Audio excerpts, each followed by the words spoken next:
बिजली महादेव कुल्लू।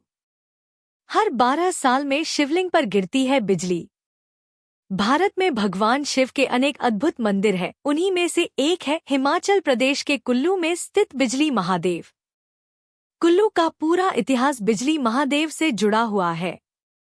कुल्लू शहर में ब्यास और पार्वती नदी के संगम के पास एक ऊंचे पर्वत के ऊपर बिजली महादेव का प्राचीन मंदिर है। पूरी कुल्लू घाटी में ऐसी मान्यता है कि यह घाटी एक विशालकाय सांप का रूप है। इस सांप का वध भगवान शिव ने किया था। जिस स्थान पर मंदिर है वहां शिवलिंग पर हर 12 साल में भयंकर आकाशीय बिजली गिरती है। बिजली गिरने से मंदिर का शिवलिंग खंडित हो जाता है।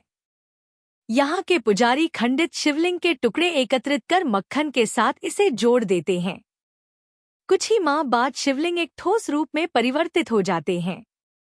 इस शिवलिंग पर हर 12 साल में बिजली क्यों गिरती है और इस जगह का नाम कुल्लू कैसे पड़ा, इसके पीछे एक पौराणिक कथा है जो इस प्रकार है।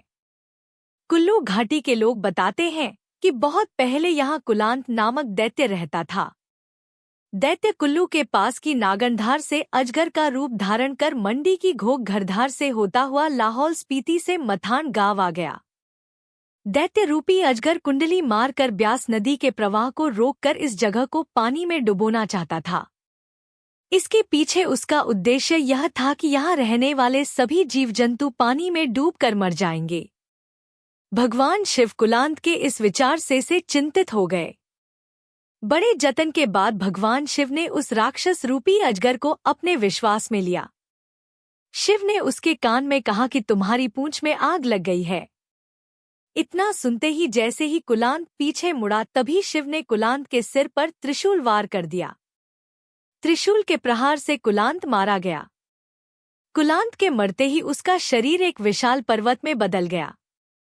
उसका शरीर धरती के जितने हिस्से में फैला हुआ था वह पूरा का पूरा क्षेत्र पर्वत में बदल गया। कुल्लू घाटी का बिजली महादेव से रोहतांग दर्रा और उधर मंडी के घोघरधार तक की घाटी कुलांत के शरीर से निर्मित मानी जाती है। कुलांत से ही कुलूत और इसके बाद कुल्लू नाम के पीछे यही किंवदंती कही जाती है। कुलांत दैत्य को मारने के बाद शिव ने इंद्र से कहा कि वे 12 साल में एक बार इस जगह पर बिजली गिराया करें। हर 12वें साल में यहाँ आकाशीय बिजली गिरती है। इस बिजली से शिवलिंग चकनाचूर हो जाता है। शिवलिंग के टुकड़े इकट्ठा करके शिवजी का पुजारी शिवलिंग मक्खन से जोड़कर स्थापित कर लेता है। कुछ समय बाद पिंडी अपने पुराने स्वरूप में आ जाती है। आकाशीय बिजली शिवलिंग पर गिरने के बारे में कहा जाता है कि भगवान शिव नहीं चाहते थे कि जब बिजली गिरे तो जन धन को इससे नुकसान पहुंचे। भोलेनाथ लोगों को बचाने के लिए इस बिजली को अपने ऊपर गिरवाते हैं। इसी वजह से भगवान शिव को यहाँ बिजली महादेव कहा जाता है। भादों के महीने में यहाँ मेला लगता है। कुल्लू शहर से बिजली महादेव की पहाड़ी लगभग 7 किलोमीटर है। शिवरात्रि पर भी यहाँ भक्तों की भीड़ उमड़ती है। यह जगह समुद्र स्तर 2450 मीटर की ऊंचाई पर स्थित है। शीतकाल में यहाँ भारी बर्फबारी होती है। कुल्लू में भी महादेव प्रिय देवता हैं। कहीं वे सयाली महादेव हैं तो कहीं ब्राणी महादेव, कहीं वे जुवानी महादेव हैं तो कहीं बिजली महादेव। बिजली महादेव का अपना ही महात्म्य व इतिहास है। ऐसा लगता है कि बिजली महादेव के इर्द गिर्द समूचा कुल्लू का इतिहास घूमता है। हर मौसम में दूर दूर से लोग बिजली महादेव के दर्शन करने आते हैं।